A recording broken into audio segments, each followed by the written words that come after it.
ಪ್ರೀತಿಯ ವಿದ್ಯಾರ್ಥಿಗಳೇ, 10ನೇ ತರಗತಿಯ ಮೊದಲ ಪಾಠವಾಗಿರುವಂತಹ ಸಮಾಂತರ ಶ್ರೇಣಿಯ ಲೆಕ್ಕಗಳು ಬಹಳಷ್ಟು ವಿದ್ಯಾರ್ಥಿಗಳಿಗೆ ಕ್ಲಿಷ್ಟಕರವಾಗಿದೆ ಅಂತ ಭಾವಿಸ್ಕೊಳ್ತಾರೆ.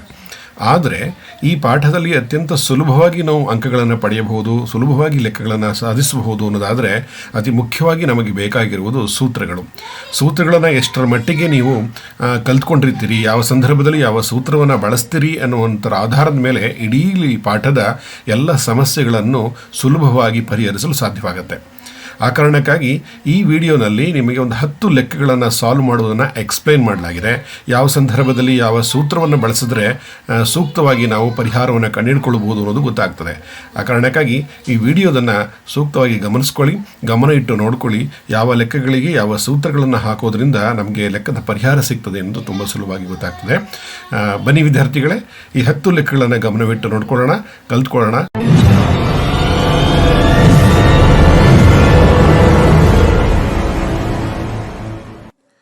ವಿದ್ಯಾರ್ಥಿಗಳೇ, ಸಮಾಂತರ ಶ್ರೇಣಿಯಲ್ಲಿ ಬರುವ ಪ್ರಮುಖ ಸೂತ್ರಗಳನ್ನು ಮೊದಲನೇದಾಗಿ ಗಮನಿಸೋಣ. ಮೊದಲಾಗಿ ಸಾಮಾನ್ಯ ರೂಪವನ್ನು ನೋಡೋಣ.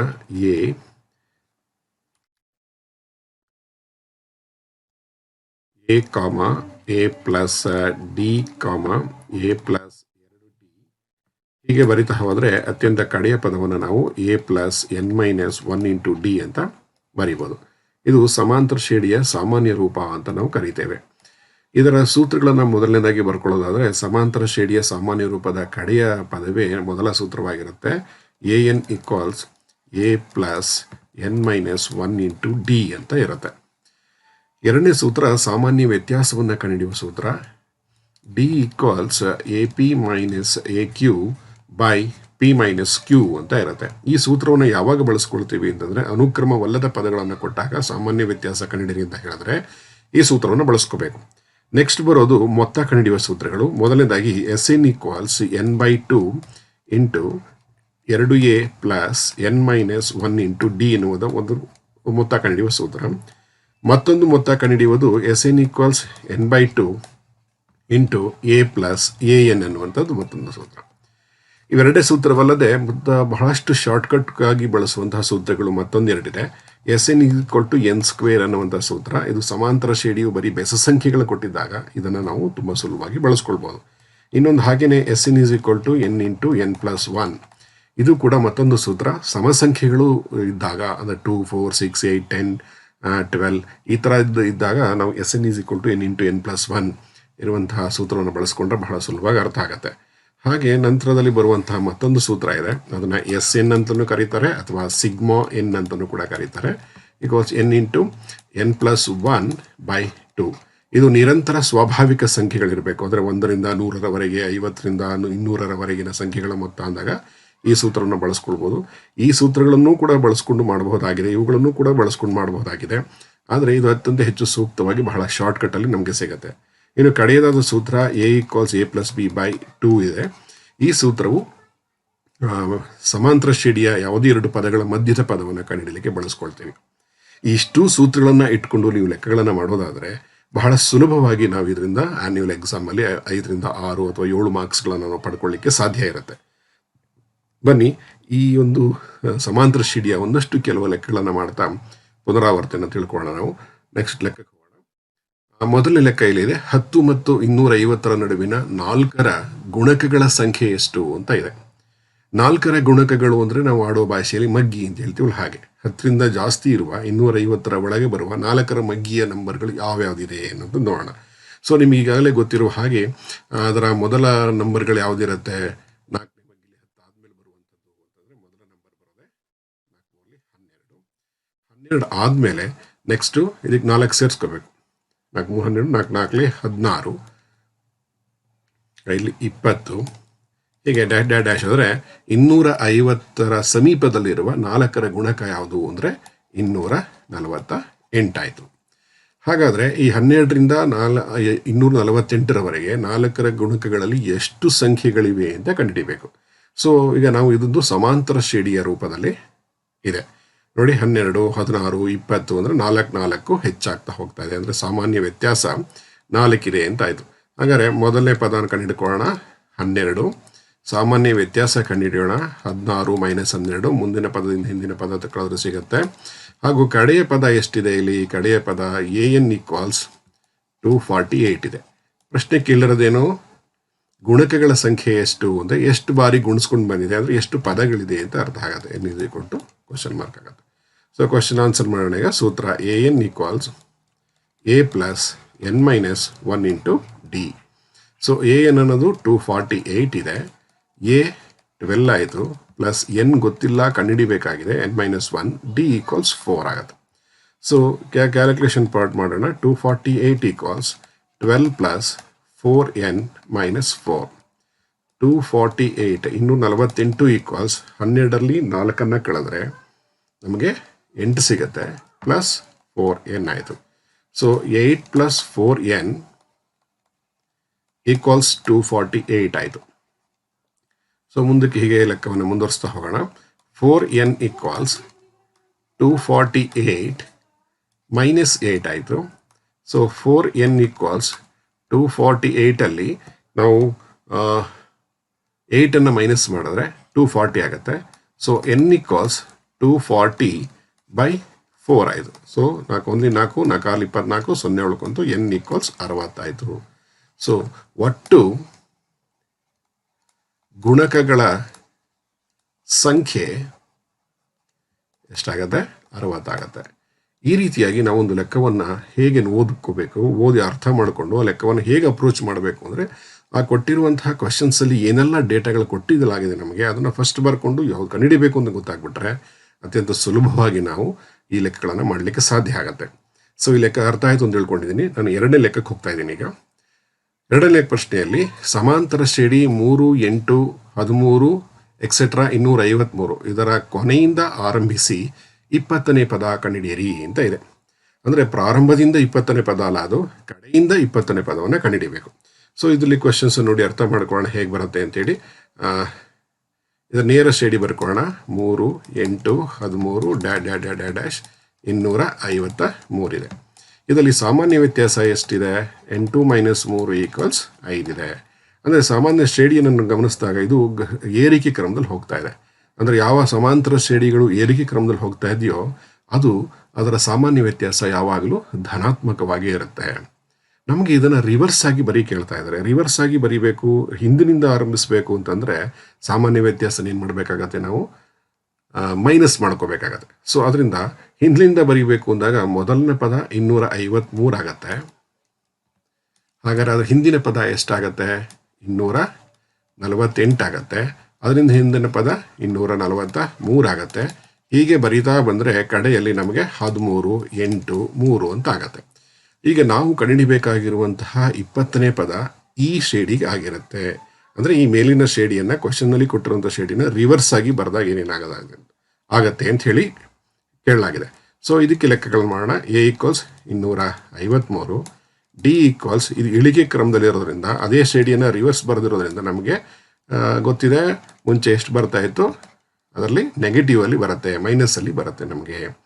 ಹಾಗಾದರೆ ಕಡೆಯ ಪದ ಎಷ್ಟಿದೆ ಇಲ್ಲಿ? n equals A20 ಕಂಡುಹಿಡಿಬೇಕಾಗಿದೆ. A20 question mark, ಅಲ್ಲಿಗೆ n ಈಕ್ವಲ್ಸ್ 20 ಆಯಿತು ಅಲ್ವಾ? A ಈಕ್ವಲ್ಸ್ 20 ಆದಮೇಲೆ n ಬೆಲೆ ಎಷ್ಟು ಅಂತ ಕೇಳಲಾಗಿದೆ. ಸೊ ನಾವೀಗ ಕ್ವಶನ್ ಹಾಕೋಣ. n equals answer a plus n minus 1 into D ಆಯಿತು. ಸೊ A20 ಬೇಕು ಅಂದರೆ a ಬೆಲೆ 253 ಪ್ಲಸ್ n 20ನೇ ಪದ ಬೇಕಾಗಿರೋದ್ರಿಂದ ಡಿ ಮೈನಸ್ 5 ಆಗುತ್ತೆ. So A20 equals 253 plus 19 into minus 5 ಆಯಿತು. So A20 equals 253 plus into minus ಆಗುತ್ತೆ. ಇಲ್ಲಿ ಪ್ಲಸ್ ಇಂಟು ಮೈನಸ್ 19 ಎಷ್ಟಾಗತ್ತೆ? 95 ಆಯಿತು. A20 ಈಕ್ವಲ್ಸ್ 198 ಆಯಿತು. ಸೊ ಹೀಗೆ 2 ಲೆಕ್ಕವನ್ನು ಓದೋದು ಮತ್ತು ಅದನ್ನು ಅರ್ಥೈಸ್ಕೊಳ್ಳೋದು ಮತ್ತು ಅಪ್ರೋಚ್ ಮಾಡೋದು ಹೇಗೆ ಎನ್ನುವಂಥದ್ದು. ಒಂದು ಪ್ರಾಬ್ಲಮ್ಸ್ನ ಅಟ್ಯಾಕ್ ಮಾಡಬೇಕು. ಅದನ್ನು ಯಾವ ರೂಪದಲ್ಲಿ ನೀವು ಪ್ರೊಸೀಜರ್ನ ತಗೋತೀರಿ ಒಳಕ್ಕೆ ಅನ್ನೋದ್ರ ಆಧಾರದ ಮೇಲೆ ನಿಮಗೆ ಆನ್ಸರ್ ಬೇಗ ಸಿಗೋದಿಲ್ಲ ಅನ್ನೋದು ಗೊತ್ತಾಗ್ಬಿಡುತ್ತೆ. ನೆಕ್ಸ್ಟು ಹಾಗೆ ಮುಂದಿನ ಲೆಕ್ಕವನ್ನು ನೋಡೋಣ. ಈಗ 3ನೇ ಪದ 16, 7ನೇ ಪದವು 5ನೇ ಪದಕ್ಕಿಂತ 12 ಹೆಚ್ಚಾಗಿರುವ ಸಮಾಂತರ ಶ್ರೇಣಿಯನ್ನು ಕಂಡುಹಿಡಿಯಿರಿ ಅಂತ ಇದೆ. ಸೊ ಇಲ್ಲಿ ವೆರಿ ಇಂಪಾರ್ಟೆಂಟ್. ಸಮಾಂತರ ಶ್ರೇಣಿ ಬರೀಬೇಕು ಅಂದರೆ ನಿಮಗೆ ಈಗಾಗಲೇ ತಿಳಿದಿರುವ ಹಾಗೆ ಮೊದಲನೇ ಪದ ಗೊತ್ತಿರಬೇಕು ಮತ್ತು ಸಾಮಾನ್ಯ ವ್ಯತ್ಯಾಸ ಗೊತ್ತಿರಬೇಕು. ಅವೆರಡು ಗೊತ್ತಿದ್ರೆ ಮಾತ್ರ ಸಮಾಂತರ ಶ್ರೇಣಿಯನ್ನು ಕಂಡುಹಿಡಿಯಲಿಕ್ಕಾಗತ್ತೆ. ಇದಿಟ್ಕೊಂಡು ನಾವು ಡೇಟಾವನ್ನು ಬರಿತಾ ಹೋಗೋಣ. ಈಗ ಡೇಟಾದಲ್ಲಿ ಏನು ಸಿಗುತ್ತೆ ನಮಗೆ ಡೇಟಾದಲ್ಲಿ ಅನ್ನೋದು ನೋಡೋಣ. ಈಗ ಮೊದಲನೇ ಪದ 3ನೇ ಪದ ಕೊಟ್ಟಿದ್ದಾರೆ, A3 = 16 ಅಂತಿದೆ. ಎರಡನೇ ಮಾಹಿತಿ ಏನು ಕೊಡಲಾಗಿದೆ ಅಂದರೆ 7ನೇ ಪದವು 5ನೇ ಪದಕ್ಕಿಂತ 12 ಹೆಚ್ಚಾಗಿದೆ. ಅಂದರೆ 7ನೇ ಪದವು 5ನೇ ಪದಕ್ಕಿಂತ 12 ಹೆಚ್ಚಾಗಿದೆ. ಸಮಾಂತರ ಶ್ರೇಣಿಯನ್ನೇ ಕಂಡುಹಿಡಿಯಬೇಕಾಗಿರೋದ್ರಿಂದ ನಮಗೆ ಎ ಗೊತ್ತಿಲ್ಲ ಮತ್ತು ಡಿ ಕೂಡ ಗೊತ್ತಿಲ್ಲ. ಅವೆರಡನ್ನು ಇಟ್ಕೊಂಡು ನಾವು ಲೆಕ್ಕವನ್ನು ಮಾಡಬೇಕಾಗತ್ತೆ. ಸೊ ಇಲ್ಲಿ ನಾವೀಗ A7 = A5 + 12 ಏನು ಕೊಟ್ಟಿದ್ದಾರೆ ಆ ಡೇಟಾವನ್ನು ತೆಗೆದುಕೊಂಡು ಏನು ಸಿಗುತ್ತೆ ಅಂತ ನಾವಲ್ಲಿ ಚೆಕ್ ಮಾಡೋಣ. A7 ಅಂದರೆ 7ನೇ ಪದ ಏನಾಗುತ್ತೆ, ಸಾಮಾನ್ಯ ರೂಪವನ್ನು ನೆನಪು ಮಾಡ್ಕೊಳ್ಳಿ, 6D ಆಗುತ್ತೆ. ಇಲ್ಲಿ A5ಗೆ A + 4D ಆಗುತ್ತೆ, +12 ಹಾಗೆ ಇದೆ. ಸೊ ಇಲ್ಲಿ +A - A ಗೆಟ್ಸ್ ಕ್ಯಾನ್ಸಲ್ ಆಗುತ್ತೆ. ಕ್ಷಮಿಸಿ, +A ಮತ್ತು +A = ಎರಡೂ ಕಡೆ ಇರೋದು ಕ್ಯಾನ್ಸಲ್ ಆಗುತ್ತೆ. ಇನ್ನು ಉಳ್ಕೊಳ್ಳೋದು ನಮಗೆ 6D, 4D ಲೆಫ್ಟ್ ಹ್ಯಾಂಡ್ ಸೈಡಿಗೆ ಬಂದರೆ -4D = 12 ಆಯಿತು. ಸೊ 6Dಲಿ 2D 4D ಕಳೆದ್ರೆ ಉಳ್ಕೊಳ್ಳೋದು 2D ಆಗುತ್ತೆ, =12 ಆಯಿತು. D = 12/2. ಸೊ ಡಿವೈಡ್ ಮಾಡಿದ್ರೆ D = 6 ಆಯಿತು. ಸೊ ನಮಗೆ ಎ ಮತ್ತು ಡಿ ಬೇಕಾಗಿತ್ತು, ಅದರಲ್ಲಿ ಡಿ ಸಿಕ್ಕಾಯ್ತು. ಈಗ ನಮಗೆ ಡಿ ಸಿಕ್ಕಿದೆ. ಇನ್ನು ಬೇಕಾಗಿರೋದು ನಮಗೆ ಎ ಮಾತ್ರ ನಮಗೆ ಬೇಕಾಗಿದೆ. ಸೊ ಏನು ಮಾಡೋಣ, ಈಗ A3 ಬಳಸ್ಕೊಳ್ಳೋಣ. A3 = 16 ಇದೆ. A3 ಅಂದರೆ ಸಾಮಾನ್ಯ ರೂಪ ನೆನಪು ಮಾಡ್ಕೊಳ್ಳಿ, A + 2D ಆಗುತ್ತೆ, =16 ಆಯಿತು. ಸೊ A + 2 × D ಅಂದಾಗ 6 ಆಯಿತು, =16 ಆಯಿತು. ಸೊ A + 2 = 12 =16 ಆಯಿತು. A = 16 - 12, ಸೊ A = 4 ಆಯಿತು. ಸೊ ನಮಗೆ ಮೊದಲನೇ ಪದವೂ ಸಿಕ್ಕಿದೆ, ಹಾಗೆ ಎರಡನೇ ಸಾಮಾನ್ಯ ವ್ಯತ್ಯಾಸ ಕೂಡ ನಮಗೆ ಸಿಕ್ಕಿದೆ. ಸೊ ಇನ್ನು ಸಮಾಂತರ ಶ್ರೇಣಿ ಬರೆಯೋದು ಈಸಿ ಇದೆ. ಮೊದಲನೇ ಪದ 4, ಎರಡನೇ ಪದ 10, 10 6 16, 16 6 22 ಡ್ಯಾಶ್ ಈ ರೀತಿಯಾಗಿ ನಮಗೆ ಸಮಾಂತರ ಶ್ರೇಣಿ ಕೂಡ ಬರೆದಂಗಾಯಿತು. ಹೀಗೆ ಕ್ವೆಶನ್ಸ್ನ ಓದಿ ಒಂದಲ್ಲ 2 ಬಾರಿ ಓದಿ ನಿಮಗೆ ಕೊಟ್ಟಿರೋ ಡೇಟಾ ಏನಿದೆ ದತ್ತಾಂಶಗಳನ್ನ ತೆಗೆದುಕೊಂಡು ಕ್ವೆಶನ್ ಮಾರ್ಕ್ ಯಾವುದು ಹಾಕೋಬೇಕು, ಏನು ಕಂಡುಹಿಡಿಬೇಕು ಅಂತ ಗೊತ್ತಾಗ್ಬಿಟ್ರೆ ಖಂಡಿತವಾಗಿಯೂ ನೀವು ಇದನ್ನು ಸುಲಭವಾಗಿ ಈ ಚಾಪ್ಟರ್ಲಿ ಅಂಕಗಳನ್ನು ಪಡಿಬೋದು.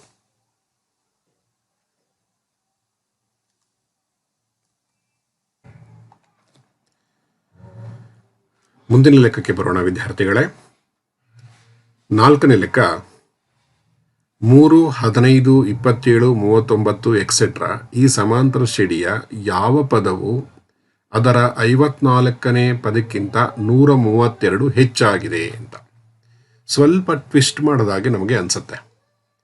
ಈ ಶ್ರೇಣಿಯಲ್ಲಿ ಯಾವ ಪದವು ಅದರ 54ನೇ ಪದಕ್ಕಿಂತ 132 ಹೆಚ್ಚಾಗಿದೆ ಅಂತ. ಇಲ್ಲಿ 2 ಪಾರ್ಟ್ ಇದೆ. 54ನೇ ಪದವೇ ನಮಗೆ ಎಷ್ಟು ಅಂತ ಗೊತ್ತಿಲ್ಲ ಅಲ್ವಾ. ಅಂದರೆ ನಾವು ಮೊದಲಿದಾಗ ಏನು ಮಾಡಬೇಕಾಗಿದೆ, ಈಗ 54ನೇ ಪದ ಯಾವುದು ಅಂತ ಕಂಡುಹಿಡ್ಕೊಳ್ಳೋಣ. ಫಸ್ಟ್ ಆ್ಯಂಡ್ ಫಾರ್ಮೋಸ್ಟ್ ಟಾರ್ಗೆಟ್ 54ನೇ ಪದ ಯಾವುದು ಅಂತ. ಸೊ ಶ್ರೇಣಿ ಬರ್ಕೊಳ್ಳೋಣ. 3, 15, 27, 39 ಎಕ್ಸೆಟ್ರಾ. ಇದರಲ್ಲಿ ಎ ಬೆಲೆ 3 ಇದೆ, ಡಿ ಬೆಲೆ 15 - 3 = 12 ಆಯಿತು. 54ನೇ ಪದ ಬೇಕು, n = 54 ಆಯಿತು.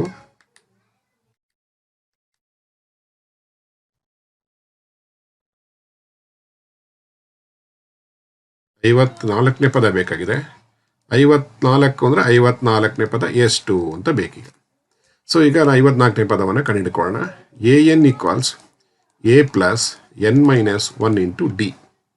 ಸೊ 54ನೇ ಪದ ಬೇಕು ಅಂದರೆ 54 = A3 + n 54 - 1 × D ಆಯಿತು. ಸೊ A54 = 3 + 54 - 1 53, ಡಿ ಬೆಲೆ 12 ಇದೆ. ಸೊ ಡಿ ಬೆಲೆ 12 ಹಾಕಿ ಎ 54 ಈಕ್ವಲ್ಸ್ 3 ಪ್ಲಸ್ ಇವೆರಡನ್ನು ಗುಣಿಸಿದಾಗ ಎಷ್ಟಾಗುತ್ತೆ? 636 ಆಗುತ್ತೆ. ಸೊ ಎ 54 ಈಕ್ವಲ್ಸ್ 639 ಬಂತು. 54ನೇ ಪದ 639 ಬಂದಿದೆ. 54ನೇ ಪದಕ್ಕಿಂತ 132 ಹೆಚ್ಚಾಗಿದೆ. ಯಾವ ಪದ ಅಂತ ಕೇಳಿದ್ರೆ ಈಗ ನಾವು ಎ 54ನೇ ಪದಕ್ಕೆ ನಾವು 132 ಕೂಡೋಣ. ಎಷ್ಟಾಗತ್ತೆ ಅಂತ? 639 ಪ್ಲಸ್ 132 ಈಕ್ವಲ್ಸ್ 771 ಆಯಿತು. 54ನೇ ಪದಕ್ಕಿಂತ 132 ಹೆಚ್ಚಾಗಿರುವುದು ಯಾವ ಪದ ಅಂತ ಪ್ರಶ್ನೆ ಇದೆ. ಹಾಗಾದರೆ ನಾವು ಮತ್ತೊಮ್ಮೆ ಇದೇ ಶ್ರೇಣಿಯನ್ನು ಬರ್ಕೊಳ್ಳೋಣ. 3, 15, 27, 39 ಈ ಥರ ಬರ್ಕೊಂಡು ಹೋದರೆ ಯಾವುದೋ ಒಂದು ಪದ ನಮಗೆ 771 ಬರುತ್ತೆ ಅಂತ ಗೊತ್ತಾಗುತ್ತೆ. ಯಾಕೆಂದರೆ 54ನೇ ಪದಕ್ಕಿಂತ 132 ಜಾಸ್ತಿ ಇರಬೇಕು ಅಂದರೆ ಅದು ಅದೇ ಶ್ರೇಣಿ ಒಳಗಡೆ ಎಲ್ಲೋ ಇರುತ್ತೆ ಅಂತ ಹೇಳಿದ್ದಾರೆ. ಸೊ ಹಾಗಾದರೆ ನಾವೇನು ಮಾಡಬೇಕು ಈ ಕ್ವಶನ್ಸಲ್ಲಿ? ಈಗ ಮುಂದಕ್ಕೆ 771 ಬರೋದು ಎಷ್ಟನೇ ಪದ ಅಂತ ನಾವು ಕಂಡುಹಿಡಿದ್ರೆ ಆಯ್ತು ಅಷ್ಟೇ. ಮೊದಲನೇದಾಗಿ ಈಗೇನು ಮಾಡೋಣ ನಾವು? A equals 3, D equals same ಅದೇ ಶ್ರೇಣಿ ಅದರಿಂದ 12ನೇ ತೆಗೆದುಕೊಳ್ಳೋಣ. ಎನ್ ಎಷ್ಟಿದೆ? 771 ಇದೆ. ನಾವು ಎನ್ ಎಷ್ಟು ಅಂತ ಕ್ವಶನ್ ಮಾರ್ಕ್. ಈಗ ಎನ್ ಬೇಕಾಗಿರೋದು ನಮಗೆ ಎನ್ ಎಷ್ಟು ಅಂತೇಳಿ. ಸೊ ಈಗ ಅದೇ ಸೂತ್ರವನ್ನು ಹಾಕೋಣ. A N equals A plus N minus 1 into D ಆಯಿತು. A N 771 equals A 3 plus N ಗೊತ್ತಿಲ್ಲ ಕಂಡುಹಿಡಿಬೇಕಾಗಿದೆ. ಡಿ 12 ಆಯಿತು. So 771 plus 3 plus 771 equals 3 plus 12n minus 12 ಆಗುತ್ತೆ. So 771 equals 12n 12n minus ಎಷ್ಟಾಯಿತು ಅಲ್ಲಿ ಕಳೆದಾಗ ನಮಗೆ 9 ಸಿಗುತ್ತೆ. ಸೊ ಇದನ್ನು ನಾವು ರಿವರ್ಸ್ ಬರ್ಕೋತಾ ಇದ್ದೀನಿ ಸಮೀಕರಣವನ್ನು. 12n minus 9 equals 771. 12n equals 771 plus 9 ಆಗುತ್ತೆ. So 12n equals 771 plus 1 equals 780 ಆಯಿತು. So N equals 780 by 12. 12ರಿಂದ ಅದನ್ನು ಭಾಗಿಸಿದ್ರೆ ನಮಗೆ 12 12 5. ಸೊ ಒಟ್ಟಾರೆ ನಮಗೆ ಎನ್ ಈಕ್ವಲ್ಸ್ 65 ಬರುತ್ತೆ. ಸೊ ಇದು ನಮ್ಮ ಫೈನಲ್ ಆನ್ಸರ್.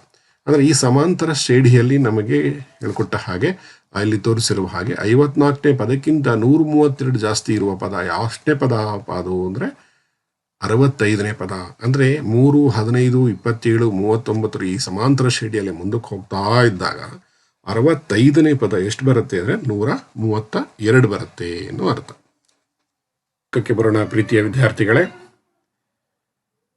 5ನೇ ಲೆಕ್ಕ ಹೀಗಿದೆ. ಒಂದು ಸಮಾಂತರ ಶ್ರೇಣಿಯ 4ನೇ ಮತ್ತು 8ನೇ ಪದಗಳ ಮೊತ್ತ 24 ಮತ್ತು 6ನೇ ಮತ್ತು 10ನೇ ಪದಗಳ ಮೊತ್ತ 44. ಆದರೆ ಆ ಶ್ರೇಣಿಯ ಮೊದಲ 3 ಪದಗಳನ್ನು ಕಂಡುಹಿಡಿಯಿರಿ ಅಂತ ಇದೆ. ಸೊ ಶ್ರೇಣಿ ಬರಿಬೇಕು ಅಥವಾ ಶ್ರೇಣಿಯ ಮೊದಲ 3 ಪದ ಬರಿಬೇಕು ಅಂತ ಏನೇ ಆದರೂ ನಮಗೆ ಏನು ಗೊತ್ತಿರಬೇಕು? ಮೊದಲ 3 ಪದಗಳು ಬೇಕಾದರೂ ಅಷ್ಟೇ, ಮೊದಲ 10 ಪದಗಳು ಬೇಕಾದರೂ ಅಷ್ಟೇ, ಯಾವುದೇ ಶ್ರೇಣಿ ಬರಿಬೇಕಾದರೂ ಅಷ್ಟೇ ನಮಗೆ ಮೊದಲ ಪದ ಮತ್ತು ಸಾಮಾನ್ಯ ವ್ಯತ್ಯಾಸ ಗೊತ್ತಿರಬೇಕು. ಅಲ್ಲಿಗೆ ಕ್ವಶನ್ ಓದ್ತಾ ಇದ್ದಾಗೆ ನಮಗೆ ಗೊತ್ತಾಗುತ್ತೆ ಎ ಗೊತ್ತಾಗಬೇಕು ಮತ್ತು ಡಿ ಗೊತ್ತಾಗಬೇಕು ಅಂತ ನಮ್ಗನ್ಸುತ್ತೆ. ಹಾಗಾದರೆ ಇದೆಲ್ಲ ನಮ್ಗೆ ಕಂಡುಹಿಡಿಬೇಕು ಅಂತಂದರೆ ನಮಗೇನು ಕೊಟ್ಟಿದ್ದಾರೆ ಕ್ವಶನ್ಸಲ್ಲಿ ಅಂತ ನೋಡಬೇಕು. ಒಂದು ಸಮಾಂತರ ಶ್ರೇಣಿಯ 4ನೇ ಮತ್ತು 8ನೇ ಪದಗಳ ಮೊತ್ತ ಅಂತಿದೆ. ಸೊ ನಮಗೆ ಎ 4ನೇ ಪದ ಮತ್ತು 8ನೇ ಪದ 24 ಅಂತ ಆಯಿತು. ಸೊ ನಂತರ ಮುಂದಕ್ಕೆ ಹೋದರ 6ನೇ ಪದ ಮತ್ತು 10ನೇ ಪದಗಳ ಮೊತ್ತ 44 ಅಂತಿದೆ. ಸೊ ಎ 6 ಮತ್ತು ಎ 10 ಎರಡು ಸೇರಿ 44 ಆಗುತ್ತೆ. ಸೊ ಈಗ ಈ ಕ್ವಶನ್ಸ್ನ ಓದಿದಾಗ ನಮಗೆ ಇದರಲ್ಲಿ 2 ಡೇಟಾಗಳಿದೆ, 2 ನಮಗೆ ಟಾರ್ಗೆಟ್ಗಳಿದೆ. ಸೊ ಮೊದಲನೇ ಡೇಟಾನ ತೆಗೆದುಕೊಳ್ಳೋಣ ನಾನೀಗ. ಎ 4 ಪ್ಲಸ್ ಎ 8 ಈಕ್ವಲ್ಸ್ 24 ತಗೋತೀನಿ. ಸೊ 4ನೇ ಪದ ನಿಮಗೆ ಸಾಮಾನ್ಯ ರೂಪದಲ್ಲಿ ಗೊತ್ತಾಗಿದೆ, ಎ ಪ್ಲಸ್ 3D ಅಂತ ಕರಿತೀವಿ. ಪ್ಲಸ್ ಎ 8ಕ್ಕೆ ಎ ಪ್ಲಸ್ 7D ಆಗುತ್ತೆ. ಸೊ ಈಕ್ವಲ್ಸ್ 24 ಆಯಿತು. ಸೊ ಇಲ್ಲಿ ಎ ಪ್ಲಸ್ ಎ 2A ಆಗುತ್ತೆ. 3D ಪ್ಲಸ್ 7D 10D ಆಯಿತು. ಈಕ್ವಲ್ಸ್ 24 ಆಯಿತು. ಇಲ್ಲಿರುವ ಎಲ್ಲ ಸಂಖ್ಯೆಗಳನ್ನು ಒಮ್ಮೆ ನೋಡಿ 2, 10, 24 ಇವೆಲ್ಲವನ್ನು ನಾವು 2ರಿಂದ ಡಿವೈಡ್ ಮಾಡಿಬಿಡ್ಬೋದು. So it's a factor of 2 ಅಂದರೆ 2ರ ಅಪವರ್ತ್ಯಗಳಾಗಿದೆ. ಸೊ ಉಳ್ಕೊಳ್ಳೋದು 2ರಿಂದ ಭಾಗಿಸಿದ್ರೆ ಎ ಪ್ಲಸ್ 5D ಈಕ್ವಲ್ಸ್ 12 ಆಯಿತು. ಇದು ಸಮೀಕರಣ 1 ಅಂತ ಇಟ್ಕೊಳ್ಳೋಣ. ಸೊ ಎರಡನೇ ಡೇಟಾವನ್ನು ತೆಗೆದುಕೊಳ್ಳೋಣ. ಈಗ ಎ 6 ಪ್ಲಸ್ ಎ 10 ಈಕ್ವಲ್ಸ್ 44 ಇದೆ. So A plus 5D, A 6ನೇ ಪದ ಇಷ್ಟಾಗತ್ತೆ. ಎ 10ನೇ ಪದ ಎ ಪ್ಲಸ್ 9D ಈಕ್ವಲ್ಸ್ 44 ಆಗುತ್ತೆ. ಸೊ ಇಲ್ಲೂ ಅಷ್ಟೇ ಎ ಪ್ಲಸ್ ಎ 2A ಆಯಿತು, plus 5D plus 9D equal plus 14D ಆಗುತ್ತೆ, ಈಕ್ವಲ್ಸ್ 44 ಆಗುತ್ತೆ. ಇಲ್ಲೂ ಕಳೆದ ಸಮೀಕರಣದ ಹಾಗೆ ಇಲ್ಲೂ ಕೂಡ ನಾವು 2ರಿಂದ ಡಿವೈಡ್ ಮಾಡಿಬಿಡ್ಬೋದು. ಎ ಪ್ಲಸ್ 7D, ಸಾರಿ ಇಲ್ಲಿ 44 ಇರುತ್ತೆ. ಸೊ ಇಟ್ ಬಿಕಮ್ಸ್ 22 ಆಯಿತು. ಇದು ಸಮೀಕರಣ 2. ಸಮೀಕರಣ 1 ಮತ್ತು ಸಮೀಕರಣ 2 ಎರಡನ್ನೂ ನೋಡಿದಾಗ ನಮಗೆ ಇದು ನಾವು ಕಲಿತಿರುವಂತಹ ಎರಡು ಚರಾಕ್ಷರವುಳ್ಳ ರೇಖಾತ್ಮಕ ಸಮೀಕರಣಗಳ ಪಾಠ ಇತ್ತಲ್ಲ, ಅದನ್ನು ನೆನಪಾಗತ್ತೆ. ಸೊ ನಾನೀಗ 2ನೇ ಸಮೀಕರಣದಿಂದ 1ನೇ ಸಮೀಕರಣವನ್ನು ಕಳಿತೀನಿ. A plus 7D equals 22. ಈ ಸಮೀಕರಣದ ಮೊದಲನೇ ಸಮೀಕರಣವನ್ನು ಎ ಪ್ಲಸ್ 5D ಈಕ್ವಲ್ಸ್ 12. ಈ ಕಳೆಯುವಾಗ ನೀವು ನೆನಪಿದೆ 2ನೇ ಕೆಳಗಿನ ಸಮೀಕರಣದ ಚಿಹ್ನೆಯನ್ನು ನಾವು ಬದಲಾಯಿಸ್ಕೊಳ್ಬೇಕಾಗತ್ತೆ. ಸೊ ಇಲ್ಲಿ plus A minus A gets cancel. ಈ 7D 7D ಮೈನಸ್ 5D ಎರಡನ್ನು ಕಳೆದಾಗ ನಮಗೆ 2D ಬರುತ್ತೆ. 22ರಲ್ಲಿ ನಾವು 12ನ್ನು ಕಳೆದುಬಿಟ್ರೆ 10 ಸಿಗತ್ತೆ. ಸೊ ಈಗ ನಮಗೆ ಒಂದು ಹಂತಕ್ಕೆ ಲೆಕ್ಕ ಬಂದು 2D ಈಕ್ವಲ್ಸ್ 10 ಆದರೆ D ಈಕ್ವಲ್ಸ್ 10/2 ಆಯಿತು. 2 1 2 5. ಸೊ ಇದು D ಬೆಲೆ 5 ಬಂತು. ಸೊ ನಾವು ಕಂಡುಹಿಡಿಬೇಕಾಗಿರುವಂತಹ 1ರದ್ದು ಬೆಲೆ ನಮಗೆ ಸಿಕ್ಕಿದೆ. ಈಗ ಎ ಬೆಲೆ ಬೇಕು ಅಂದರೆ ಈಗಾಗಲೇ ನೀವು 2 ಚರಾಕ್ಷರವುಳ್ಳ ರೇಖಾತ್ಮಕ ಸಮೀಕರಣಗಳು ಏನು ಮಾಡಿದಿರೋ ಹಾಗೆ ಇವೆರಡರಲ್ಲಿ ಯಾವ್ದಾರ ಒಂದು ಸಮೀಕರಣವನ್ನು ತೆಗೆದುಕೊಳ್ಳೋಣ. ನಾನು ಮೊದಲನೇ ಸಮೀಕರಣವನ್ನು ತೆಗೆದುಕೊಳ್ತೀನಿ. A plus 5D equals 12. A plus 5 × 5 equals 12. A plus 5 5 25 equals 12. A equals 12 minus 25 equals minus 13. So A ಬೆಲೆ ಮೈನಸ್ 13, ಡಿ ಬೆಲೆ 5. ಸೊ ಈಗ ನಾವು ಮತ್ತೊಂದು ಸುಲಭವಾಗಿ ಶ್ರೇಣಿಯನ್ನು ನಾವು ಸುಲಭವಾಗಿ ಬರೀಬೋದು. ಮೊದಲನೇ ಪದ ಮೈನಸ್ 13, ಇದಕ್ಕೆ 5ನ್ನು ಸೇರಿಸಿದ್ರೆ ಮೈನಸ್ 8, ಇದಕ್ಕೆ ಮತ್ತೆ 5ನ್ನು ಸೇರಿಸಿದ್ರೆ ಮೈನಸ್ 3. ಹೀಗಾದರೆ ಅಲ್ಲಿಗೆ ನಮ್ಮ ಕ್ವಶನ್ಸ್ ಕಂಪ್ಲೀಟಾಗಿ ಮುಗಿಯುತ್ತೆ. ಸೊ ಈ ರೀತಿ ಕ್ವಶನ್ಸ್ನ ಓದಿ ಅರ್ಥ ಮಾಡ್ಕೊಂಡ್ಬಿಟ್ರೆ ಬಹುತೇಕ ಅರ್ಧ ಭಾಗದ ಲೆಕ್ಕ ನಿಮಗೆ ಮುಗಿದ ಹಾಗೆ ಆಗತ್ತೆ.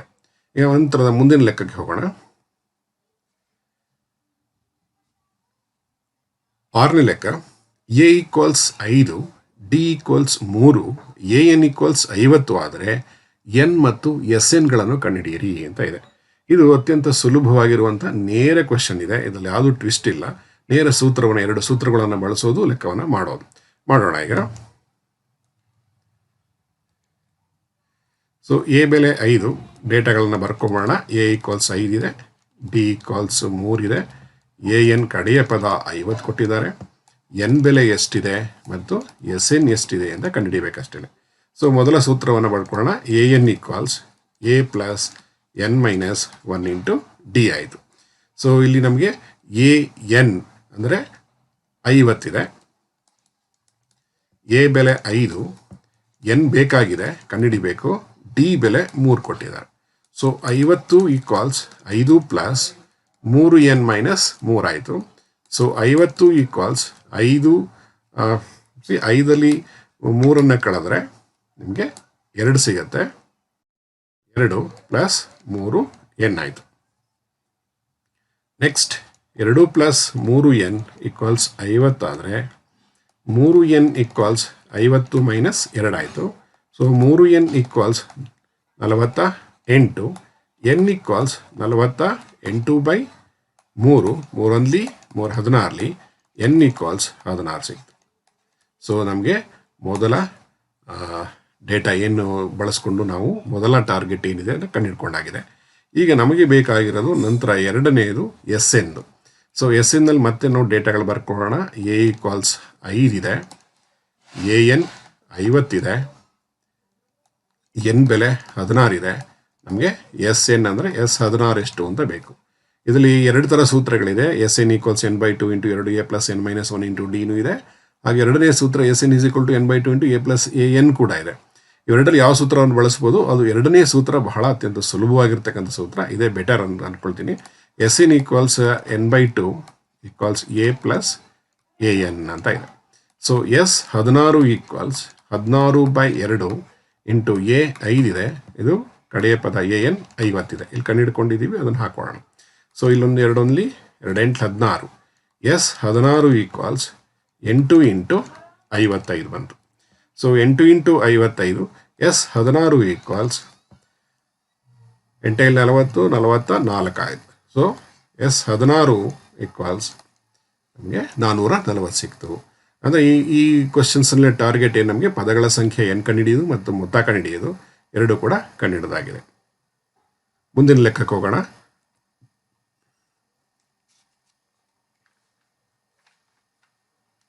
7ನೇ ಲೆಕ್ಕ.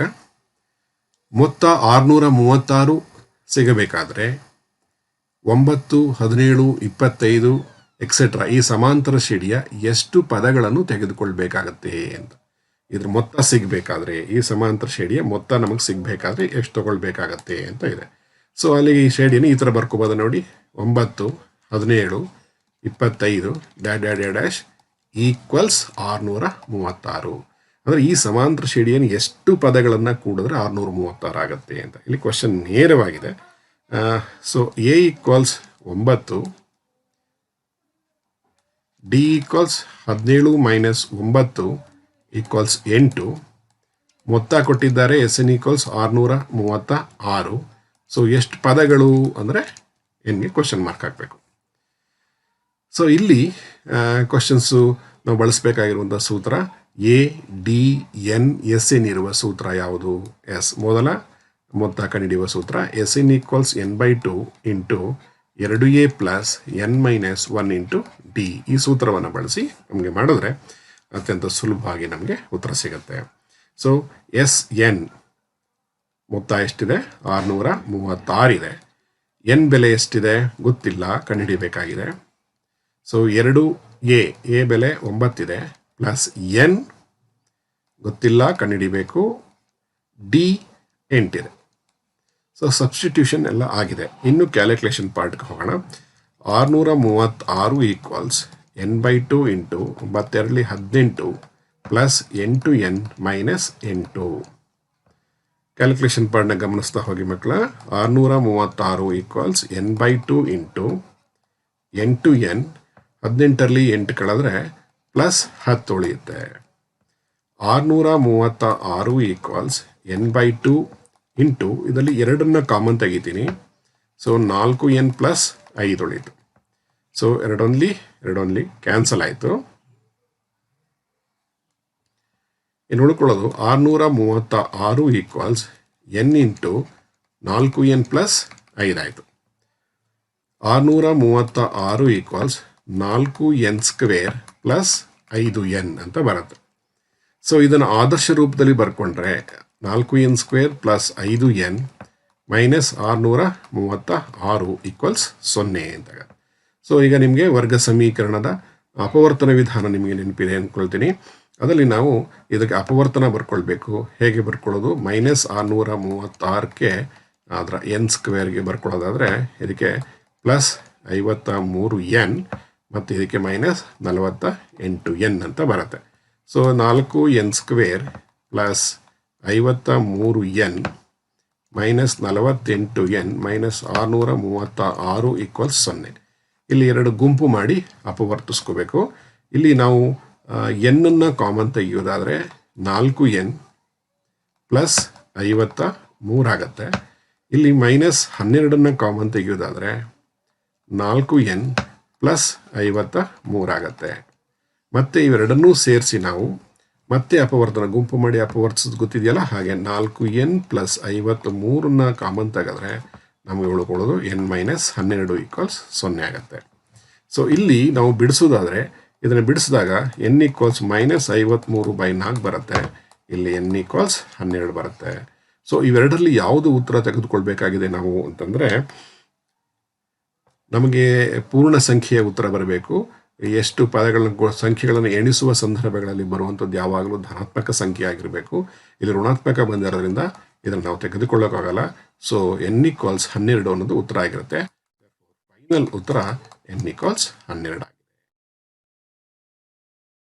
ಸ್ವಲ್ಪ ಉದ್ದ ಅನ್ಸಿದ್ರೆ ಲೆಕ್ಕಗಳು ಸ್ವಲ್ಪ ಲಾಂಗ್ ಆದರೂ ಕೂಡ ಇಲ್ಲಿ ಕ್ಯಾಲ್ಕುಲೇಷನ್ ಪಾರ್ಟೇ ತುಂಬ ಇದೆ.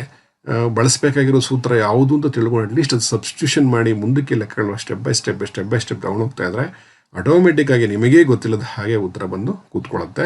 ಬಹಳ ಎಚ್ಚರಿಕೆ ವಹಿಸಿ ಕ್ಯಾಲ್ಕುಲೇಷನ್ಸ್ ಮಾಡಬೇಕು. ಕೂಡೋದು, ಕಳೆಯೋದು, ಗುಣಿಸೋದು, ಅಪವರ್ತನಗಳ ಮಾಡೋದು, ಇದನ್ನು ಸ್ವಲ್ಪ ಹೆಚ್ಚು ಪ್ರಾಕ್ಟೀಸ್ ಮಾಡ್ಕೊಳ್ಳಿ. ಈ ತರಹದ ಒಂದು ಲೆಕ್ಕಗಳನ್ನು ಪ್ರಾಕ್ಟೀಸ್ ಮಾಡಿ ನೀವು ಕಲ್ತ್ಕೊಂಡ್ಬಿಟ್ರೆ ಇದರ ಇಂಪ್ಯಾಕ್ಟ್ ಬೇರೆ ಬೇರೆ ಲೆಕ್ಕಗಳ ಮೇಲೆ ಆಗಿ ನಿಮಗೆ ಯಶಸ್ವಿಯಾಗಲಿಕ್ಕೆ ಸಾಧ್ಯ ಆಗ್ತದೆ.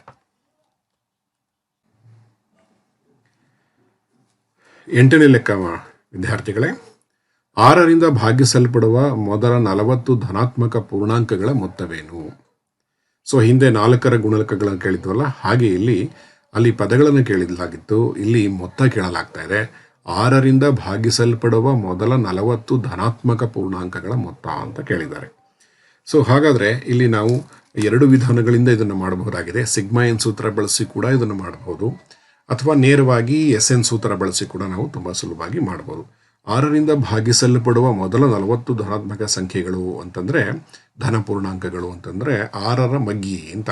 ಸೊ 6ರ ಮಗ್ಗಿಯಲ್ಲಿ ಮೊದಲನೇದಾಗಿ ಬರುವ ನಂಬರು 6, ಆಮೇಲೆ plus 12, 12, 6 18 plus dash dash dash dash dash dash dash 40 ಪದಗಳು ಅಂತ ಬೇಕಾದ್ರೆ ಬರೀಬೋದು. ಅಥವಾ ಮೊದಲ 40 ಧನಾತ್ಮಕ ಆದರೂ 40ನೇ ಪದ ಎಷ್ಟು ಅಂದರೆ 6ಕ್ಕೆ 40 ಗುಣಿಸ್ಕೊಳ್ಳಿ, ಗೊತ್ತಾಗತ್ತೆ ನಿಮಗೆ. 6 × 40, 40ನೇ ಪದಕ್ಕೆ ಎಷ್ಟು ಬರುತ್ತೆ? 240 ಆಗುತ್ತೆ. ಸೊ ಪ್ಲಸ್ 240 ಆಯಿತು. ಹೀಗೆ ಬೇಕಾದ್ರೂ ಬರ್ಕೊಳ್ಬೋದು, ಅಥವಾ ನಮಗೆ 40 ಪದಗಳು ಅಂತ ಬರೆದು ನಾವು S40 ಕಂಡುಹಿಡಿಬೇಕು, ಸಾಧ್ಯ ಆಗುತ್ತೆ. ಸೊ ಇಲ್ಲಿ ನಮಗೆ ಮೊದಲ 40 ಪದಗಳಿರೋದ್ರಿಂದ ನೋಡಿ, ನಮಗೆ ಏನೆಲ್ಲ ಅತ್ಯಂತ ಸುಲಭವಾಗಿ ಮಾಡ್ಕೊಳ್ಬೋದಾಗಿರೋದೊಂದು A equals 6, D equals 12 minus 6 equals 6. ಒಟ್ಟು ಎಷ್ಟು ಪದಗಳಿದೆ ಅವರೇ ಹೇಳಿರುವ ಹಾಗೆ ಮೊದಲ 40 ಅಂತ ಹೇಳಿದ್ದಾರೆ. ಸೊ n ಈಕ್ವಲ್ಸ್ 40 ಆಗುತ್ತೆ. ನಮಗೆ ಬೇಕಾಗಿರೋದು 40 ಪದಗಳ ಮೊತ್ತ ಅಂದರೆ S40 ಈಕ್ವಲ್ಸ್ ಕ್ವಶನ್ ಮಾರ್ಕ್ ಅಂತ ತಗೊಳ್ಳೋದು. ಸೊ ಹಾಗಾದರೆ A, D, N ಮತ್ತು ಕಡೆಯಲ್ಲಿ ಪದ ಯಾವುದಿದೆ AN ಈಕ್ವಲ್ಸ್ 240. ಇದನ್ನು ಬರ್ಕೊಂಡ್ರೆ ನಮಗೆ SN ಸೂತ್ರವನ್ನು ಬಳಸಬಹುದು. AN/2 into 2A plus N-1 into D ಸೂತ್ರವನ್ನು, SN is equal to N/2 into A plus AN ಸೂತ್ರ, ಈ ಸೂತ್ರವನ್ನು ಬಳಸ್ಬೋದು. ಸೊ ನಾವೀಗ ಯಾವ ಸೂತ್ರವನ್ನು ಬಳಸ್ಕೊಂಡ್ರೆ ಈಸಿ? ನಮ್ಗೆ ಈಗಾಗಲೇ ಗೊತ್ತಿದೆ, ಅತ್ಯಂತ ಚಿಕ್ಕದಾಗಿರ್ತಕ್ಕಂಥದ್ದು, ಬೇಗ ಕ್ಯಾಲ್ಕುಲೇಷನ್ ಮುಗಿಯುವಂಥದ್ದು. SN equals N/2 into A plus AN ಸೂತ್ರ ಬಳಸ್ಕೊಂಡ್ರೆ ಅತ್ಯಂತ ಸುಲಭವಾಗಿ ನಮಗೆ ಬರುತ್ತೆ. SN ಈಕ್ವಲ್ಸ್ N 40 ಪದಗಳು, ಮೊದಲ 40 ಪದಗಳು 40 ಧನಾತ್ಮಕ ಪೂರ್ಣಾಂಕ ಅಂತ ಕೊಟ್ಟಿದ್ದಾರೆ. So 40/2 into A 6. ಸೊ ಕಡೆಯ ಪದ ಏನಿದೆ 240 ಇದೆ. ಸೊ ನಮಗಿಲ್ಲಿ D ಅನ್ನು ಬಳಸಿಕೊಳ್ಳುವ ಅವಶ್ಯಕತೆಯೇ ನಮಗಿಲ್ಲ. ಈ AN ಬರ್ಕೊಳ್ಳುವ ಬದಲು ನಾವು D ಸೂತ್ರವನ್ನು ಬಳಸ್ಕೊತೀವಿ, D ಹಾಕೊಂಡು ಬರ್ಕೊತೀವಿ ಅಂದರೆ SN is equal to D ಇರುವ ಸೂತ್ರವನ್ನು ಬಳಸ್ಕೊಳ್ಬೇಕಾಗತ್ತೆ. ಸೊ ಈಗ 2 20 ಭಾಗ ಆಯಿತು. ಸೊ SN 40 ಇದೆ. ಸೊ S40 ಈಕ್ವಲ್ಸ್ 20 ಇಂಟು 246 ಆಯಿತು.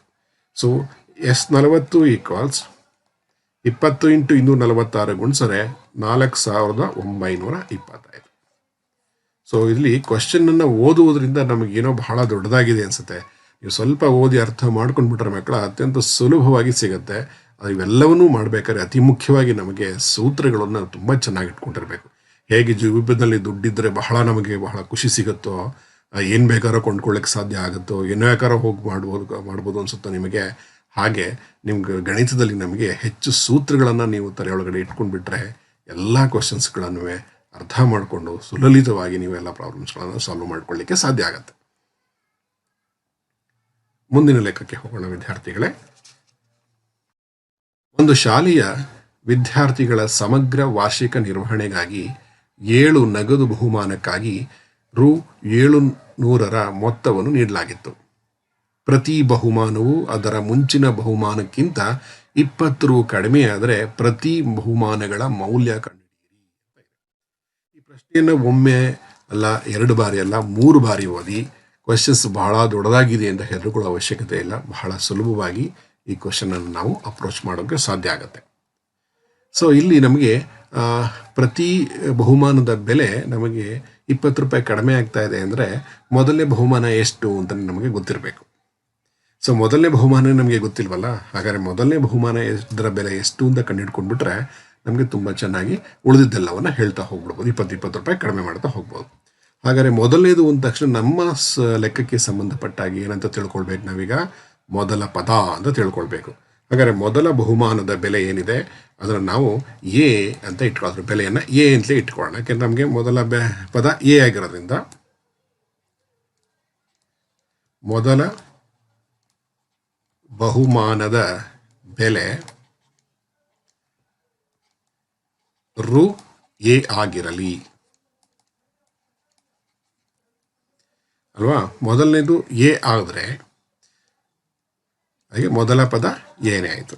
ಈಗ ಸಾಮಾನ್ಯ ವ್ಯತ್ಯಾಸ ಎಷ್ಟು ಅಂದರೆ 20 ರೂಪಾಯಿ ಕಡಿಮೆ ಆಗ್ತಾ ಇದೆ ಅಂತ ಹೇಳ್ತಾ ಇದ್ದಾರೆ. ಸೊ 20 ರೂಪಾಯಿ ಕಡಿಮೆ ಆಗುತ್ತೆ ಅಂದರೆ ನಮ್ಗೆ ಈಗಾಗಲೇ ಹಿಂದೆ ನಿಮಗೆ ವಿವರಿಸಿರುವ ಹಾಗೆ ಒಂದು ಸಮಾಂತರ ಶ್ರೇಣಿ ಇಳಿಮುಖವಾಗ್ತಾ ಇದೆ, ಇಳಿತಾ ಇದೆ ಕೆಳಕ್ಕೆ ಅಂತಂದರೆ ಅದರ ಸಾಮಾನ್ಯ ವ್ಯತ್ಯಾಸ ಯಾವಾಗಲೂ ಅದು ಋಣಾತ್ಮಕವಾಗಿರುತ್ತೆ. ಇಲ್ಲಿ ಎಷ್ಟು ರೂಪಾಯಿ ಕಡಿಮೆ ಆಗ್ತಾ ಇದೆ? ಇದರಲ್ಲಿ ಎಷ್ಟು ರೂಪಾಯಿ ಕಡಿಮೆ ಆಗಿದೆ? 20 ರೂಪಾಯಿ ಕಡಿಮೆ ಆಗ್ತಾ ಇದೆ. ಸೊ -20 ಅಂತ ಬರ್ಕೊಳ್ಬೋದು. ಸೊ ಇಲ್ಲಿ ಎಷ್ಟು ಜನಕ್ಕೆ ಬಹುಮಾನವನ್ನು ಹಂಚಲಾಗಿದೆ, ಎಷ್ಟು ಬಹುಮಾನಗಳಿವೆ ಒಟ್ಟು ಅಂದರೆ 7 ಅಂದರೆ ನಮ್ಮ ಲೆಕ್ಕದಲ್ಲಿ ಇದು ಪದಗಳ ಸಂಖ್ಯೆ 7 ಅಂತ ಇದೆ. ಹಾಗಾದರೆ ಒಟ್ಟು ಬಹುಮಾನಕ್ಕೆ ಎಷ್ಟು ದುಡ್ಡು ಕೊಡಲಾಗಿದೆ ಅಂದರೆ ನಮ್ಮ ಇಲ್ಲಿ ಮೊತ್ತ ಅಂತ ಬರುತ್ತೆ. SN = ಒಟ್ಟು ಮೊತ್ತ 700 ಅಂತ ಆಯಿತು.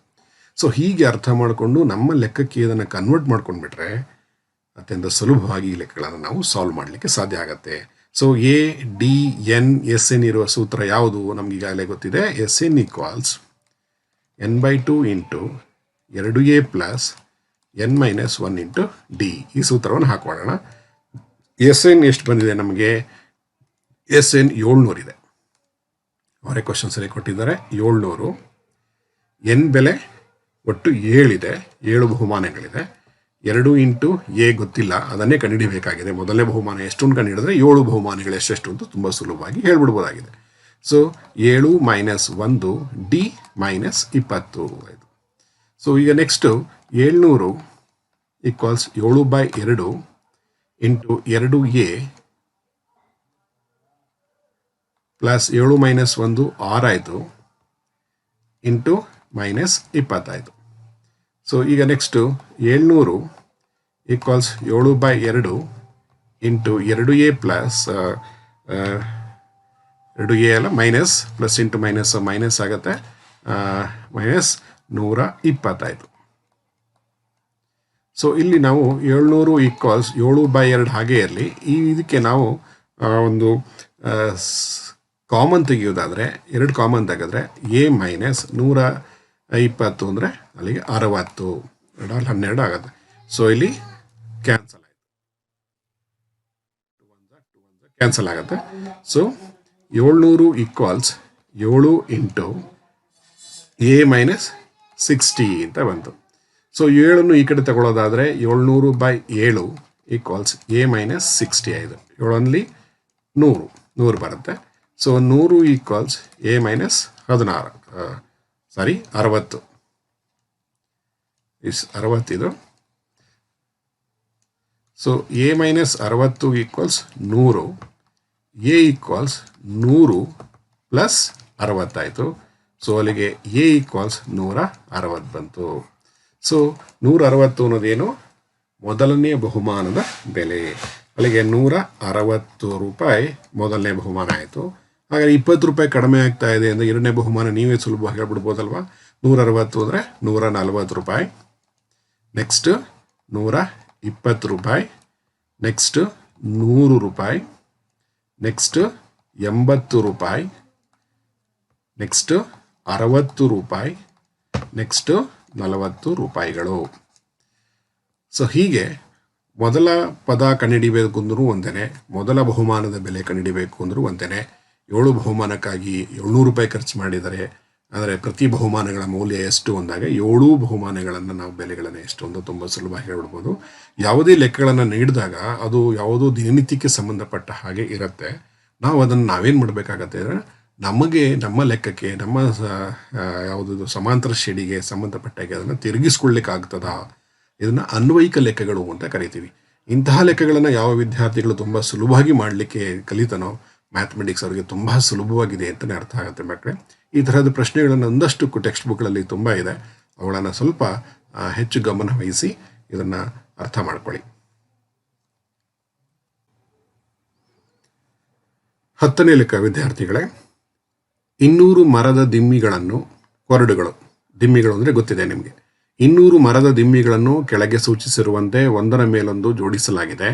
ಕೆಳಭಾಗದ ಸಾಲಿನಲ್ಲಿ 20 ದಿಮ್ಮಿಗಳು, ಆನಂತರದ ಸಾಲಿನಲ್ಲಿ 19 ದಿಮ್ಮಿಗಳು, ಹೀಗೆ ಮುಂದುವರೆದಿದೆ.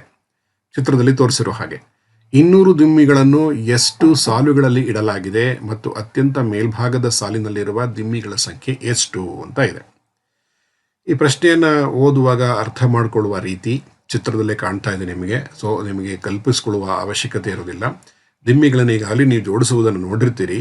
ಅದರ ಮೇಲೆ ಜೋಡಿಸ್ತಾ ಇದ್ದೀವಿ. 200 ದಿಮ್ಮಿಗಳನ್ನು ಒಂದ್ರ ಕೆಳಗಡೆ ಒಂದ್ರ ಮೇಲೆ ಜೋಡಿಸ್ತಾ ಇದ್ದೀವಿ. ಪ್ರತಿ ಸಾಲಿನಲ್ಲಿ 20, ಆಮೇಲೆ 19, ಆಮೇಲೆ 18 ಈ ರೀತಿ ಜೋಡಿಸ್ತಾ ಹೋಗ್ತಾ ಇದ್ರೆ 200 ದಿಮ್ಮಿಗಳನ್ನು ಎಷ್ಟು ಸಾಲುಗಳಲ್ಲಿ ಈ ಥರ ಜೋಡಿಸ್ಬಿಡ್ಬೋದು ಅನ್ನುವಂಥದ್ದನ್ನು ಕೇಳ್ತಾ ಇದ್ದಾರೆ. ಜೊತೆಗೆ ಅತ್ಯಂತ ಮೇಲ್ಭಾಗದ ಸಾಲಿನಲ್ಲಿರುವ ದಿಮ್ಮಿಗಳ ಸಂಖ್ಯೆ ಎಷ್ಟು ಅಂತ. 200 ದಿಮ್ಮಿಗಳನ್ನು ಜೋಡಿಸ್ಕೊಳ್ತಾ ಬರ್ತಾ ಇರುವಾಗ ಕಡೆಯ ಸಾಲಿನಲ್ಲಿ, ಅತ್ಯಂತ ಮೇಲ್ಭಾಗದ ಸಾಲಿನಲ್ಲಿ ನಮಗೆ ಎಷ್ಟು ದಿಮ್ಮಿಗಳನ್ನು ಇಡಬಹುದು ಅನ್ನುವಂಥದ್ದು ನಮಗೆ ತಿಳ್ಕೊಬೇಕಾಗಿದೆ.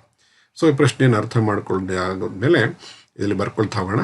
20 ದಿಮ್ಮಿಗಳು, ಆಮೇಲೆ 19 ದಿಮ್ಮಿಗಳು, ಆಮೇಲೆ 18 ದಿಮ್ಮಿಗಳು, ಈ ಥರ ಹೋಗ್ತಾ ಇದೆ.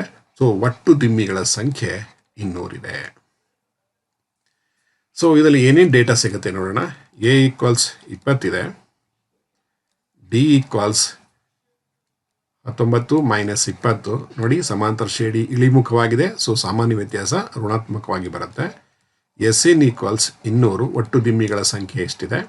ಸೊ N = N ಗೊತ್ತಿಲ್ಲ ನಮಗೆ. ಸೊ ಈಗ N ನಾವು ಕಂಡುಹಿಡ್ಕೊಂಡ್ರೆ ಎಷ್ಟು ಸಾಲುಗಳಲ್ಲಿ ಜೋಡಿಸಲಾಗಿದೆ ಅನ್ನೋದು ನಮಗೆ ತುಂಬ ಸುಲಭವಾಗಿ ಗೊತ್ತಾಗುತ್ತೆ.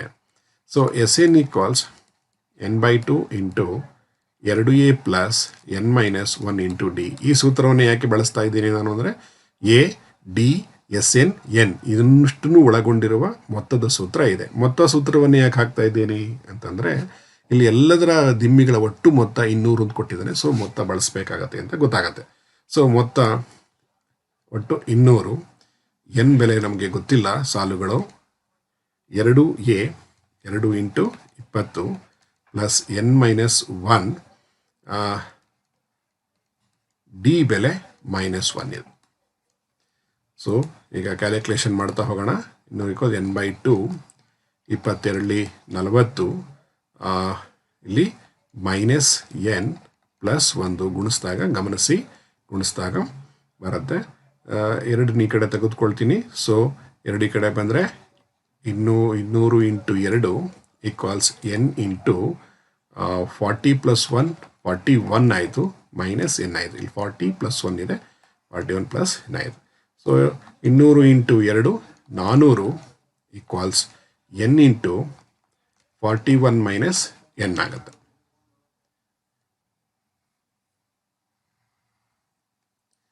ಸೊ ಲೆಕ್ಕವನ್ನು ಮುಂದುವರಿಸ್ತಾ ಹೋಗೋಣ. ಈಗ 400 = 41n - n² ಆಗುತ್ತೆ. ಇದನ್ನು ಆದರ್ಶ ರೂಪಕ್ಕೆ ಬರ್ಕೊಳ್ಳೋಣ. ಸೊ ಎಲ್ಲವನ್ನ ಲೆಫ್ಟ್ ಹ್ಯಾಂಡ್ ಸೈಡಿಗೆ ತಗೊಳ್ತಾ ಇದ್ದೀನಿ, ಎಡಭಾಗಕ್ಕೆ. n² - 41n = 400 ಅಂತ ಆಗುತ್ತೆ. ಸೊ ಈಗ ಅಪವರ್ತನ ವಿಧಾನದಿಂದ ಗಣಿಸೋಣ. ಕ್ಷಮಿಸಿ, ಇಲ್ಲಿ +400 ಅಂತ ಆಗುತ್ತೆ. +400 = 0. ಸೊ ಈಗ ಅಪವರ್ತನ ವಿಧಾನ ನೆನಪು ಮಾಡ್ಕೊಳ್ಳಿ ಮಕ್ಕಳ. +400n². ಇದಕ್ಕೆ ಅಪವರ್ತನ ಬರೆಯೋದಾದರೆ -25n ಮತ್ತು -16n ಅಂತ ಸಿಗತ್ತೆ. ಸೊ ಈಗ ನಾವು ಬರೆಯೋಣ. n² - 25n - 16n + 400 = 0. ಇದನ್ನು ಗುಂಪು ಮಾಡಿ ಅಪವರ್ತಿಸುವುದನ್ನು ಮಾಡ್ಕೊಳ್ಳಿ. ಎನ್ ಕಾಮನ್ ತೆಗೆದ್ರೆ n-25 -16 ಕಾಮನ್ ತೆಗೆದ್ರೆ n-25 ಈಕ್ವಲ್ಸ್ 0. ಸೊ ಇಲ್ಲಿ ನಮಗೆ n-25 equals 0 R n-16 equals 0 ಅಂತ ಬಂತೆ. ಸೊ n ಈಕ್ವಲ್ಸ್ 25, ಇಲ್ಲಿ n ಈಕ್ವಲ್ಸ್ 16 ಆಯಿತು.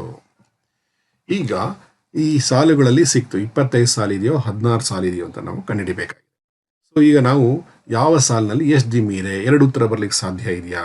ಯಾವ್ದಾರ ಒಂದು ನಮಗೆ ಋಣಾತ್ಮಕವಾಗಿ ಬಂದ್ಬಿಟ್ಟಿದ್ರೆ ಇನ್ನೊಂದು ಧನಾತ್ಮಕವಾಗಿರೋದನ್ನ ನಾವು ಇಟ್ಕೊಳ್ಬೋದಾಗಿತ್ತು. ಆದರೆ ಎರಡೂ ಕೂಡ ಧನಾತ್ಮಕವಾಗಿ ಬಂದಿರೋದ್ರಿಂದ ಈಗ ನಮ್ಮ ಕೆಲಸ ಮತ್ತಷ್ಟು ಸ್ವಲ್ಪ ಜಾಸ್ತಿ ಆಗಿದೆ. ಎನ್ ಬೆಲೆ 16ಕ್ಕೆ ಮತ್ತು ಎನ್ ಬೆಲೆ 25ಕ್ಕೆ ಆ ದಿಮ್ಮಿಗಳ ಸಂಖ್ಯೆನ ನಾವು ಕಂಡುಹಿಡಬೇಕಾಗತ್ತೆ. ಸೊ ಅದರಿಂದ ಎನ್ ಬೆಲೆ 16ಕ್ಕೆ ನೋಡೋಣ. ಈಗ ಮೊದಲನೇದಾಗಿ ಎನ್ ಬೆಲೆ 16 ಮತ್ತು ಎನ್ ಬೆಲೆ 25 ಸಾಲುಗಳ ಸಂಖ್ಯೆಯಲ್ಲಿ ತೆಗೆದುಕೊಳ್ತಾ ಹೋಗೋಣ. ಸೊ ಈಗ ನಮಗೆ ಎ 16 ಅಂದರೆ ಎ ಪ್ಲಸ್ 15 ಡಿ ಅಂತ ಆಗತ್ತೆ. ಸೊ 16ನೇ ಸಾಲು 16ನೇ ಪದ ಅನ್ನುವಂಥದ್ದು. ಸೊ ಎ 16 ಈಕ್ವಲ್ಸ್ ಎ ಬೆಲೆ 20 plus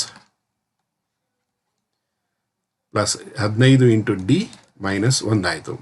so A 16 equals 20 minus 15. So A 16 equals 5. ಇಲ್ಲಿ ಚೆಕ್ ಮಾಡೋಣ. ಈಗ ಎ 25ನೇ ಪದ 15ನೇ ಸಾಲು 25ನೇ ಪದ ಎಷ್ಟು? 25ನೇ ಸಾಲಲ್ಲಿ ಇದೆಯಾ ಎಷ್ಟಿರುತ್ತೆ ಚೆಕ್ ಮಾಡೋಣ. ಎ ಪ್ಲಸ್ 24 ಡಿ ಇದು ಸಾಲಾಗುತ್ತೆ. ನಮಗೆ ಇಲ್ಲಿ ಶ್ರೇಣಿಯಲ್ಲಿ ಪದ ಆಗುತ್ತೆ. 25ನೇ ಪದ ಎಷ್ಟು? 25ನೇ ಸಾಲಲ್ಲಿ ಎಷ್ಟಿರುತ್ತೆ ಅಂಥೇಳಿ.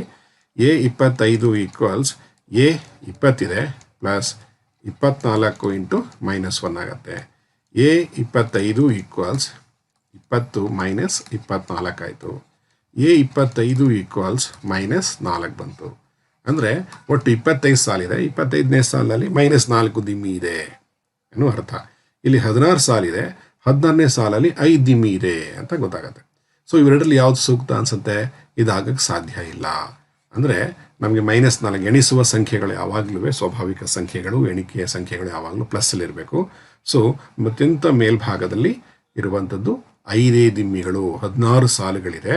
16 ಸಾಲಲ್ಲಿ 16ನೇ ಸಾಲ ಅತ್ಯಂತ ಮೇಲ್ಭಾಗದ ಸಾಲಿನಲ್ಲಿ 5 ದಿಮ್ಮಿ ಇದೆ ಅಂತ ಹೇಳ್ತೀವಿ. ಇದು ಸಾಧ್ಯ ಇಲ್ಲ. ಇದು